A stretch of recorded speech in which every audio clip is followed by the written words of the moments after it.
자, 오늘 이 말씀을 가지고 미혹하는 영인 귀신의 가르침을 조심하라. 그런 주제로 말씀을 전하겠습니다. 이미 우리 공부한 것처럼 디모데전서는 목회 서신이라 그랬죠. 디도서하고 이제 목회자에게 보낸 서신인데 이 디모데가 에베소에서 목회할 때 보낸 서신이니까 우리 주일날 에베소서를 공부하고 있는데 이거 역시 어디에 보내진 거예요? 에베소에 보내졌습니다.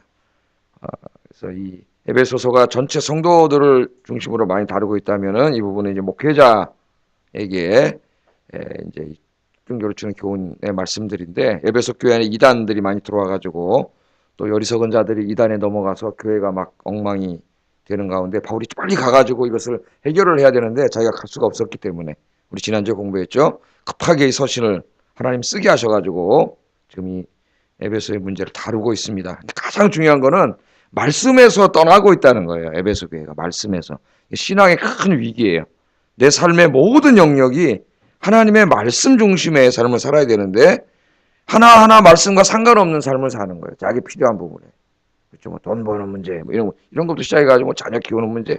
이 말씀과 상관없는 것으로 말씀과 다른 곳으로 가는데 이걸 아무렇지도 않게 생각할 때 이제 큰 문제가 생기게 됩니다. 그래서 이 문제들을 이제 다루는데 결국 여러분 뭐 우리나라 종교개혁 뭐 다 뭡니까? 중세교회 천년이 암흑기니 이 시작이 다 어디서 된 거예요? 말씀에서 떠나면서 시작된 거예요. 제가 어제도 부부 문제도 다루면서 왜 이렇게 불행하게 됐느냐? 말씀대로 안 살아서 그랬다 그랬죠. 하나님이 다 말씀을 주셨어요. 말씀대로만 순종하면 문제가 없습니다. 근데 이제 이 말씀대로 살지 않는 거예요. 오늘도 이 보면은 1절 말씀에 보면은 그러나 성경이 밝히 말씀하시기를 후일에 어떤 사람들이 믿음에서 떠나 미혹하는 영과 귀신의 가르침을 따르리라 하셨으니 이게 누가 한 말이에요? 예? 성경이 말씀하셨다. 그러니까 이 누가 하신 말이에요? 하나님께서 말씀하신 거죠. 마지막 때가 되면은 이 하나님의 말씀을 따라야 되는데 어리석은 자들은 하나님의 말씀을 따르지 않고 이 미혹하는 영, 귀신 따르고 있는 게 아니라 미혹하는 영들 이제 복수로 되어 있습니다. 즉 귀신들의 가르침을 따르는 사람들이 있다는 귀신들의 가르침을. 이 사람들이 자기의 양심이 화인을 맞아서 외식하고 거짓말을 하게 되고 이렇게 된다는 얘기를 합니다. 그러니까 마지막 때가 될수록 계속 더 많이 나오겠죠. 말씀과 어긋나는 것들을 가르치는 게 많이 나와요. 자, 여기 미혹하는 영들, 즉 귀신들은 누굽니까? 우리 영의 세계를 알아야 된다 그랬어요. 신은 하나님밖에 없다 그랬습니다. 다른 신들이 있는 게 아니에요. 구약에 보면 하나님은 모든 신들 위에 뛰어난 자다 그럴 때 다른 신들이 있고 하나님이 또 계신 게 아닙니다. 그냥 그들이 다 뭐 바알도 믿고 뭐 몰렉도 믿고 다 이렇게 아세라도 믿으니까 그런 사람들을 염두에 두고 한 말이지 정말 그런 신들이 있는 게 아니에요. 하나님만 참 삼위일체 하나님 계시고 그 다음에 영적인 존재들이 있죠. 그 밑에 하나님 창조하신 참 천사들 영적인 존재들이 있어요. 신이 아니에요.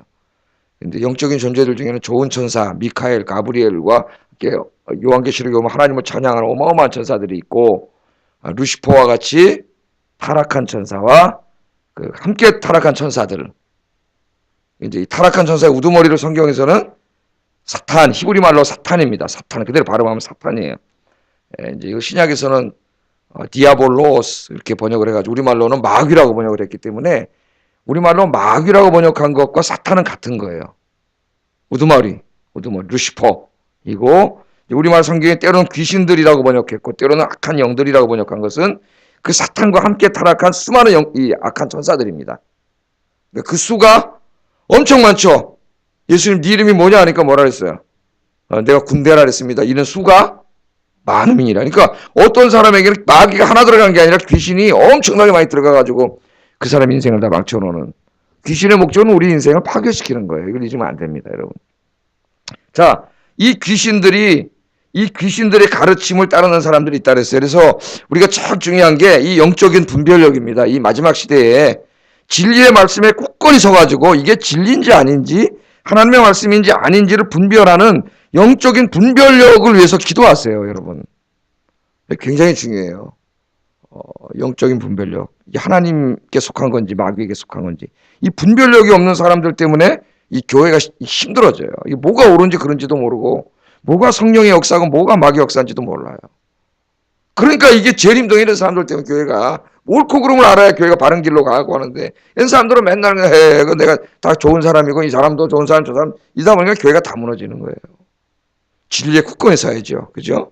내가 아무리 인간적으로 친하더라도 하나님의 말씀을 어기고 교회 안에 말씀을 떠나려고 하는 말씀과 다르게 행동하고 말하고 이는 우리가 구별해가지고 그러지 못하도록 교회를 지켜야 되는데 이 영적인 분별력이 없는 사람들이 있어요. 좋은 사람이 아니에요. 여러분. 교회 제일 문제거리들이 사실 있는 사람들. 진리의 말씀에 굳건히 서야 됩니다. 굳건히. 여러분들은 굳건히 서서 영적인 분별력 있는 여러분 되기를 주의 이름으로 축복합니다. 이 분별력이 없으면 지금 에베소 교인들처럼 이게 하나님의 말씀의 가르침인지 귀신의 가르침인지를 구분을 하지 못해요. 그러니까 어리석은 자들이 항상 넘어가요. 누가 넘어가요 항상? 어리석은 자들이 넘어가요. 어리석은 자들이. 그 나중에 이 에베소가 이제 저 요한계시록에 가면은 또 에베소 교회가 나오지 않습니까? 마지막 이제 에베소에 보내는 말씀에는 이때 경험을 살려가지고 성경 말씀 열심히 공부해서 에베소 교인들이 그때는 이제 이단들이 들어왔을 때 쫓아버립니다. 할렐루야. 그러니까 바울이 디모데전서 이거 얼마나 잘 쓴 거예요. 이거 자극을 받아가지고 말씀을 배워가지고 이단들이 들어왔는데 에베소 교회에서는 쫓겨났어요. 교인들이 똑똑해졌어요. 이때 경험을 살려서 말씀으로 무장해가지고. 그래서 여러분 말씀과 진리로 무장하고 성경 열심히 읽고 설교 우리 교회 제가 설교 많이 하니 강해 설교하니까 예배만 다 참석해도 말씀을 많이 들을 수 있어요. 새벽 예배 매일 나오면 뭐 정말 엄청난 말씀을 진리를 많이 들을 수가 있고 그래서 진리 위에 굳건히 서시는 여러분 되기를 주의 이름으로 축복합니다. 여기에 보면은 오늘 하나님께서 이 하나님의 말씀을 왜곡하고 부인하고 성경의 말씀과 다른 것을 가르치는 사람들 이 사람들을 누구라 그래요? 이 사람들의 가르침을 미혹하는 영들 즉 귀신들의 가르침이라 그래요. 그러니까 그런 사람들이 누굽니까? 귀신들의 대리인이에요. 귀신들의 대리인. 이걸 알아야 돼요, 여러분. 마귀의 대리인, 성령의 대리인이 있고 진리의 말씀을 전하고 진리를 실천하고 그런 성령의 대리인이 있고 마귀의 대리인들이 있어요. 마귀의 대리인. 오늘 여기 강력하게 얘기합니다. 바울이. 뭐라 같이 교회에 있는 사람들이에요. 그렇잖아요. 그런데 뭐라 그래요? 그 사람들이 하는 말을 귀신들의 가르침이라 그래요. 그러니까 그런 하나님 말씀을 왜곡하고 부인하고 다른 얘기를 하는 사람들이 누구에게 속한 사람들이라는 거예요? 귀신에게 속한 사람. 이런 걸 알아야 돼요. 마귀에게 속한 사람들, 귀신에게 속한 사람들이다. 그렇게 말합니다. 자, 그러면서 이 사람들을 뭐라 그러냐면 2절에 보면 양심의 화인을 맞은 자라래요. 이 디모데전서 보면 양심이란 말이 나오죠. 1장 5절에도 선한 양심. 그래서 그때 양심에 대해 설교했습니다. 지난주에. 하나님께서 우리에게 주신 선물 중에 하나가 뭐냐면 양심이라 그랬죠. 양심. 양심이라는 것은 내재적인 것이 아니라 초월해서 온 거예요. 하나님이 주신 거예요. 하나님 우리 마음속에 양심을 주셨어요. 그래서 위대한 독일의 철학자 임마누엘 칸트는 제일 신비한 게 두 가지 있다 그랬어요. 하나는 하늘에 존재하는 저 수많은 별들. 이 우주 만물에 어떻게 존재하게 됐는가. 이 신기하고. 또 하나는 이 사악한 인간의 마음속에 양심이 있다는 거예요. 양심이. 죄를 지면 이게 막 안타깝고 그죠? 우리 마음이 막 가책을 받고 이게 너무 신기한 거예요. 양심. 양심이 있기 때문에 도덕과 윤리가 가능한 거예요. 우리 인간. 짐승과 달라요. 짐승은 배고프면 와서 지 주인도 막 물어먹고 근데 인간의 마음속에 하나님이 양심을 주셨어요. 이게 도덕과 윤리가 가능해져요. 그래서 칸트의 윤리학이 나오지 않습니까? 순수 이성 비판을 한 다음에 실존 이성 비판이라고 하는 윤리학을 쓰고 정언명법이라고 하는 윤리 체계를 세우게 되는데 너무 신기한 양심. 하나님이 주신 거예요. 그래서 양심은 어떻게 되나 이게 센서나 마찬가지라고 제가 이렇게 얘기했죠. 화재 센서 같은 거 연기가 나면 왕 울려고 불이 났다는 걸 우리에게 가르쳐 주듯이 내가 하나님 말씀으로부터 떠나가면은 이 센서가 어떻게 해요? 울려요. 그래서 내가 지금 잘못된 길로 가고 있구나. 이렇게 이 센서가 양심이 움직이는 사람은 선한 양심을 가진 사람이에요. 성령께서 치료해 준 거예요. 양심을. 그러나 그렇지 않은 사람은 내가 죄를 짓고도 죄를 짓는지도 몰라요. 내가 빚을 일을 따라가는데 그거 있는지도 몰라 뭘 하는지도 양심의 화인을 맞았기 때문에 그래요. 이 화인을 맞았다는 말은 여러분 옛날에 그저 노예나 짐승 같은 걸 키우면 자기 소유권을 인정하기 위해서 어떡합니까?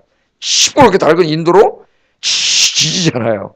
그럼 도장이 꽉 찍혀요. 그럼 그 사람 소유가 되는 거예요. 그래서 두 가지 의미가 있는데 어떤 사람들은 인두로 10% 인두로 지져가지고 양심이 다 기능이 마비되는 것으로 해석하는 사람이 있고, 어떤 사람은 마귀가 인두로 지져가 자기 소유의 성령에 속한 양심이 돼야 되는데 자기에게 속한 양심을 장하겠다는 걸 해석하는 사람이 있어요. 서구인들은. 근데 이거 두 개를 왜 구분하는지 난 이해를 못합니다. 서양 사람들은 하여튼 쪼개는 것밖에 못해요. 우리 동양 사람들은 이걸 다 이렇게 조화를 잘해요. 사고 체계 자체가. 마귀가 인도로 지져가지고 그 양심을 망가뜨려서 자기 걸로 삼은 거예요. 그걸 뭘 굳이 두 개 나눠서 싸울 필요가 뭐 있어요. 마귀가 장악하니까 양심 센서가 망가진 거예요. 그러니까 외식하고 거짓말하고. 진실하게 살아야 되는데 사람이, 그죠? 사람이 진실하고 그런 좋은 사람이 되기 위해서 노력을 해야죠. 저도 약하고 부족하고 그러기 때문에 그런 안 좋은 모습들이 보이잖아요. 양심 센서가 울려가지고. 그럼 하나님 앞에 가서 기도하면서 내 부족한 모습이라든가 성품이라든가 이런 걸 놓고 하나님 앞에 기도해서 좋은 사람이 돼야 되잖아요. 그 양심이 살아있는 사람이에요. 성령께서. 근데 이 양심이 화인을 맞으면은 이렇게 좋은 사람, 진실한 사람이 되고자 하는 관심 없습니다.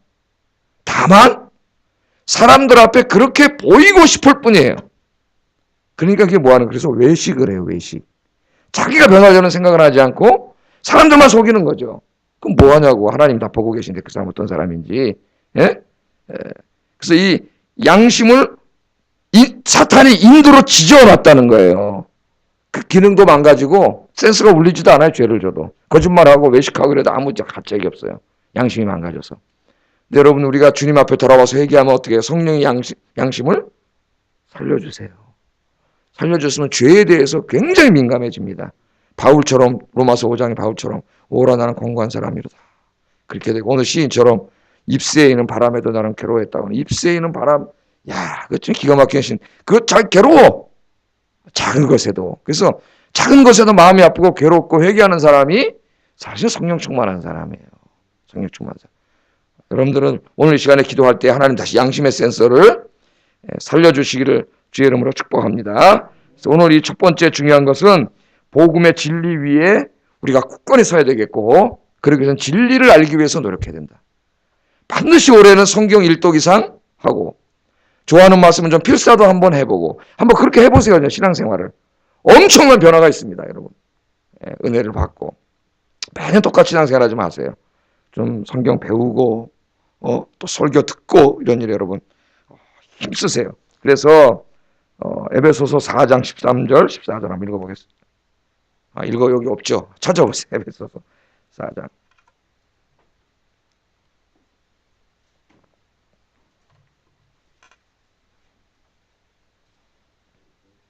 4장 13절 14절. 둘 다 에베소에 지금 보내는 글이니까 대상이 같아요, 여러분. 에베소하고 디모데서는.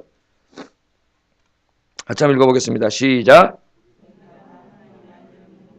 아는 일에 하나가 되어 온전한 사람을 이루어 그리스도의 장성한 분량이 충만한 데까지 이르리니, 이는 우리가 이제부터 어린아이가 되지 아니하여 사람의 속임수와 간사한 유혹에 빠져 온갖 교훈의 풍조에 밀려 요동하지 않게 하려 함이라. 왜 우리가 진리 안에서 하나가 되고 진리의 말씀을 배워야 돼요? 예? 사람의 속임수와 간사한 유혹에 빠져 또 온갖 교훈과 풍조에 밀려서 맨날 흔들리고 요동치는 그런 사람 되지 않기 위해서 말씀에 굳건히 서야 된다는 거예요. 이 소리 들으면 저기 핵이 달리고 어떤 사람 저쪽에 핵이 달리고 맨날 왔다 갔다 요동치는 그런 사람이 아니라 진리 안에 굳건히 서놨고, 우리 찬송 부른 것처럼 말씀의 반석 위에 굳건히 서야 된다는 겁니다. 그래서 계시록 1장 1절에 보면은 이 예언의 말씀을 읽는 자와 듣는 자와 그 가운데 기록한 것을 지키는 자가 복이 있다. 여러분, 돈 많은 사람이 복이 있는 게 아닙니다. 이 말씀 잘 들어보세요. 하나님의 말씀을 읽는 자, 읽으세요. 듣는 자, 예배에 꼭 참석하세요. 공예배 들으세요.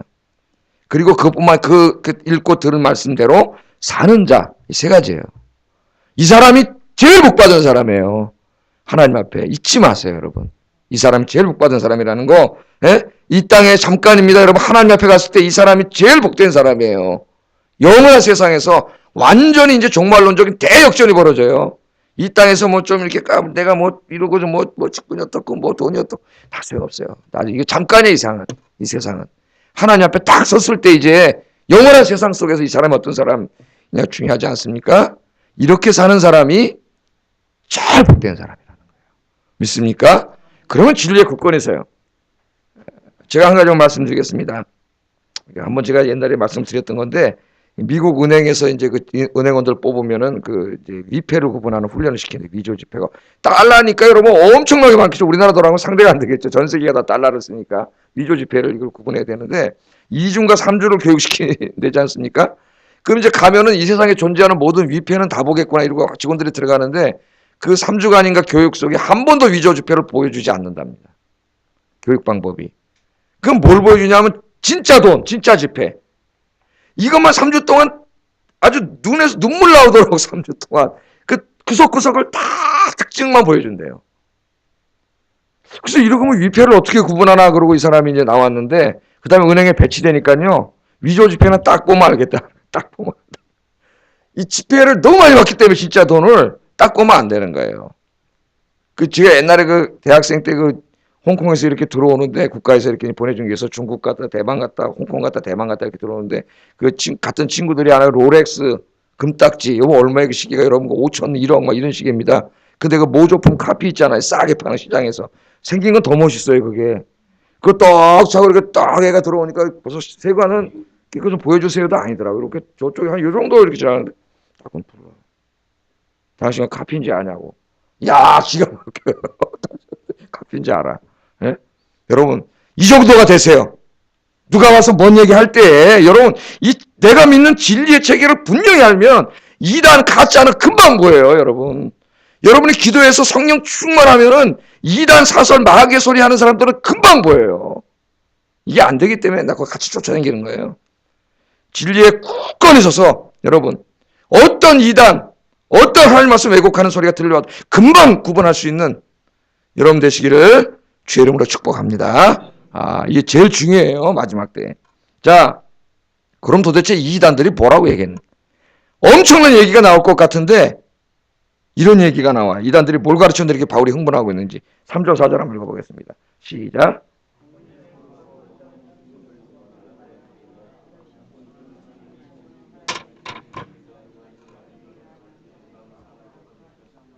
하나님께서 지으신 모든 것이 선함에 감사함으로 받으면 버릴 것이 없나니. 아멘. 그 이단에 대해서 막 귀신의 소리라고 마귀의 소리라고 귀신은 미혹하는 영의 소리라고 막 강력하게 이게 진짜 엄청난 무슨 교리적인 게 나오나 봤더니 다른 게 아니라 두 가지가 나오네. 결혼과 먹는 음식물 문제가 나와요. 결혼과 음식물 문제. 이걸 잘 보세요, 여러분.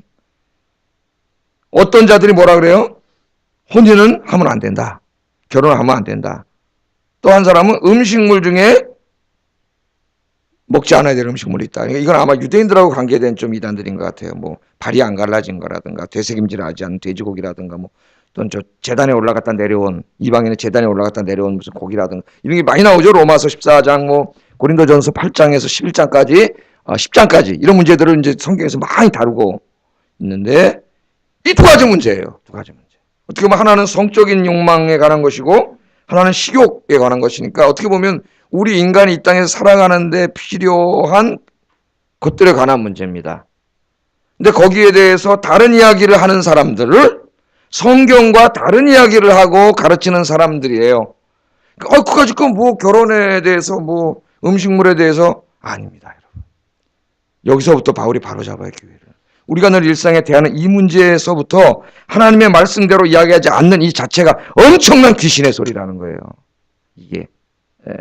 그래서 우리에게 이걸 그래서 이미 디모데전서 읽어보면은 우리 2장에서 공부했죠. 우리가 구원을 받은 것도 결국 아담과 하와가 결혼을 해서 아이를 낳고 여인이 아이를 낳고 그 여인이 아이를 낳는 이런 과정을 통해서 메시아가 탄생했고 그래서 우리가 구원을 받지 않았느냐. 바울이 이미 이렇게 이야기함으로써 혼인을 부정하고 또는 부부간의 어떤 하나님 주신 성적인 축복과 아이를 출산하고 이런 것들을 이 하나님의 창조의 선물을 부정하는 것을 바울이 엄격하게 금했어요. 오늘 여기서는 그런 주장을 하는 사람들, 혼인을 금하고 뭐 성적인 것을 부정하는 이런 사람들을 귀신의 소리라고 합니다. 또 음식물도 모든 음식물을 하나님이 창조하신 주신 것이기 때문에 감사하면 먹으면 되는데 뭐 돼지고기 먹어도 되느냐 안 되느냐 뭐 이게 이래가지고 재단에 올라간 거 먹으면 되느냐 안 되느냐 우리나라 사람도 제사상이 이제 구정입니다. 다음 주가 제사상에 올라갔다 내려온 거 먹어도 되느냐 먹으면 돼야 안 돼요. 제사상에 바울이 뭐라 그랬어요? 고린도전서 8장부터 10장까지 문제 다루잖아요. 모든 음식은 하나님이 주신 거예요. 그게 뭐 제사상에 올라갔다가 내려왔다 그래서 거기에 무슨 죄가 붙어가지고 그거 먹으면 죄 짓는 그런 게 아니라 그랬잖아요, 사도 바울이. 그 우상에 불과하고 그냥 하나님이 주신 거예요. 감사함으로 먹어. 그러나 그게 너무 꺼려, 자기는 막 마음이 약해가지고. 그럼 먹지 마세요. 굳이 뭐하러 먹어? 먹기 싫은데. 그냥 먹는다고 죄 짓는 게 아니에요. 교회 어떤 데 갔는데 안 믿는지, 큰 집은 안 믿어. 그 제사지에 남은 음식을 이렇게 내려놨어요, 또. 그러니까 그걸 내가 기독교에 나는. 안 먹으면 마음이 상하잖아요. 그때 먹으세요. 그래야 전도를 하지, 그 사람을. 그 아무것도 아니라는 거예요, 그런 거는. 그러나 뭘 금했어요? 그런 건 괜찮은데, 그 제사를 지내거나 이런 이방인의 종교 잔치에 참여를 하면 안 된다 그랬죠. 참여를 하면 그게 뭐가 된다는 거예요? 우상은 존재하지 않는데, 그 우상에게 어떤 종교적인 행위를 하면 거기에 누가 와 있는다 그랬어요? 마귀가 와 있는다 그랬잖아요. 마귀가. 조상에게 제사를 지내는 게 아니라 마귀가 와서 마귀한테 절을 하는 거니까 하나님의 백성이 거기 참여하면 안 된다 그랬죠. 고린도전서 10장에 그렇게 이야기를 했습니다. 그래서 여기서 우리가 생각해야 될 게, 우리 기독교는 금욕주의하고는 관계가 없어요. 근데 우리 초대교회부터 이거 잘못 성경을 왜곡해가지고 이 기독교의 경건을 금욕주의로 받아들인 사람들이 있었어요. 실제로 어떤 사람들은 제롬 같은 교부들도 자기가 스스로 고자가 됐어요. 왜? 결혼하고 어떤 그 부부간 성적인 이런 즐거움 누리고 이런 것들을 죄악시했다고, 이 사람들이.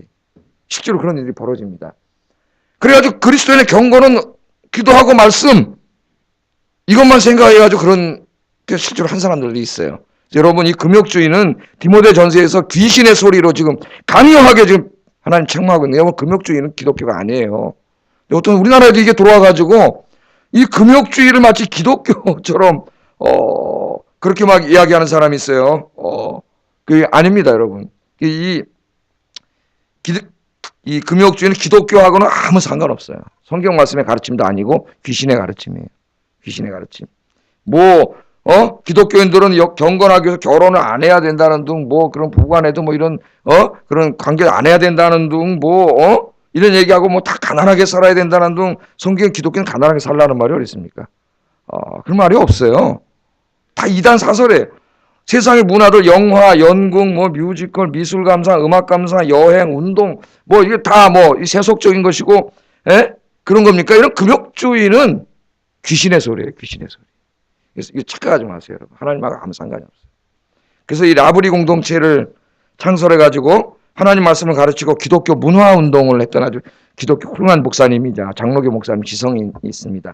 프란시스 셰퍼라고 하는 분인데, 목사님인데, 훌륭한 분이죠. 근데 이분이 자기 일화를 썼어요. 이런 금욕주의가 기독교가 아니라는 걸 이야기하면서 어느 날 이제 휴가를 얻어가지고 스키장에 가서 이제 스키를 타면서 좀 쉬었답니다. 2주 동안 이제 스키를 타면서 쉬었는데, 우연히 이 공동체 한 여성 성도가 이 사실을 알게 됐대요. 자기가 스키장 가서 스키 탄 거를.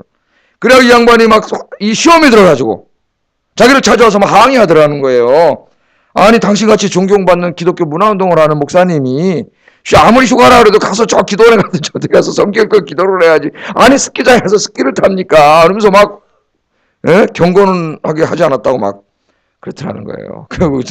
그 얘기를 이제 자기 글에서 쓰면서 프란시스 셰퍼가 이 말씀을 가지고 기독교의 경건과 금욕주의는 아무 상관이 없습니다. 하나님이 주신 것들을, 그런 것들을 우리가 즐길 수 있도록 하나님 주신 것들이 있는데, 이 땅에 살아갈 때 하나님의 창조 자체가 선하잖아요. 이 물질이. 물론 죄로 오염된 것들이 있지만은 그것을 그렇게 죄악되는 건 옳지 않습니다. 그 이제 가르치는 글을 쓰고 자기가 가르쳤다고 하는, 우리나라에도 많이 잘못됐어요. 이 금욕주의가 들어가지고. 옛날에 김준홍 목사님 글을 읽어보니까 재밌는 얘기를 하시는데, 어느 날 이렇게 창문을 여니까 다리 닳더랍니다. 그래서 사모님하고 둘이 서 있다가, 여보, 다리 참 박소. 그랬더니 사모님이 너무 경건해가지고, 목사가 다리 밝다는 뭡니까? 기도합시다. 기도합시다. 그러더라는 거예요. 그래서 김준호 목사가 그랬답니다. 이름은 마누라가 다리 박다는데 무슨 기도를 해. 그러니까 기도하자는 건 좋은 거죠. 우리가 경건해야 되는데. 다리 밝은 것도 경건한 거예요. 하나님이 창조하신 아름다운 자연을 보면서 거기에 경외감을 느끼고 시적인 감흥을 느끼고, 그것도 경건한 거예요. 그것도 경건. 이거 너무 이원론적으로 우리가 자꾸 생각을 하는데, 하나님 주신 경건이에요. 그것도. 그런 재밌는 이야기를 한 적이 있습니다. 다만 이 하나님이 창조하신 이 선하신 것들을 어떤 사람들은 너무 금욕주의자들은 지나치게 부정을 해버려. 그거 하면 안 돼. 그냥 저 기도원에 들어가든지 어디 저 광야에 가가지고 옛날에 수도사들처럼 성경 읽고 기도만 해야 돼. 이것도 잘못된 것이 이게 금욕주의예요. 이 초대교회 금욕주의는 비성경적입니다. 또 하나는 이 물질을 하나님 주셨다 그래갖고 어떤 사람 너무 탐닉을 해요 여기에. 예? 그래서 예배드리고 성경 읽고 기도할 시간도 없어. 맨날 너무 세상으로 가가지고 이것도 잘못된 거예요. 이 쾌락주의로 빠지는 것도. 이 초대교회 다 있었어요. 쾌락주의, 금욕주의가. 그래서 여기 바울이 균형을 잡아요. 하나님 주신 것들이니까 여러분 누리시되 어떻게 누려야 돼요? 주 안에서 누리셔야 돼요. 주 안에서. 내가 예배와 말씀과 기도 생활을 통해 하나님과 만나는 시간과 또 하나님이 이렇게 주신 것들 결혼을 하고 또 아이를 낳고 부부간의 그런 즐거움과 또 하나님이 주신 것들을 문화적인 것들을 적당하게 누려야 됩니다. 적당하게. 균형 잡히게. 우리 전도서에서 이미 공부했죠. 제가 상세하게 강의를 했는데. 그래서 여러분 이런 결혼과 음식 먹는 아주 기본적인 문제부터 요점은 아주 그런 기초적이고 기본적인 문제부터 우리가 어떤 훈련을 받아야 돼요. 하나님의 말씀을 따르는 훈련을 받아야 돼요. 내가 옛날에서 주워 들은 얘기라든가 뭐 이런 거 하지 말고 하나님의 말씀이 뭐라고 얘기하는지 다 버리세요, 여러분. 이제부터 그런 것들. 그래서 말씀 안에 굳건히 서시는 여러분 되기를 주의 이름으로 축복합니다. 5절 한번 읽어보겠습니다. 5절 시작. 아멘. 그래서 모든 음식과 이런 것도 하나님의 말씀과 기도로 감사함으로 먹으면 하나님 주신 것들이고 또 우리가 거룩해지는 것도 뭐 음식물을 뭐 먹고 안 먹고 뭐 결혼하고 이런 걸로 우리가 거룩해지는 게 아니고 그런 건 경건하고 상관 있는 게 아니라 뭐가? 말씀과 기도로 우리가 거룩해진다. 그렇게 그런 사소한 그런 문제가 교회에서 문제 삼지 말고 오직 교회가 주님이 주신 사명 감당하고 기도와 말씀에 힘쓰시는 우리 아현교회 여러분 되기를 주의 이름으로 축복합니다. 기도하겠습니다. 오늘 핵심은 말씀의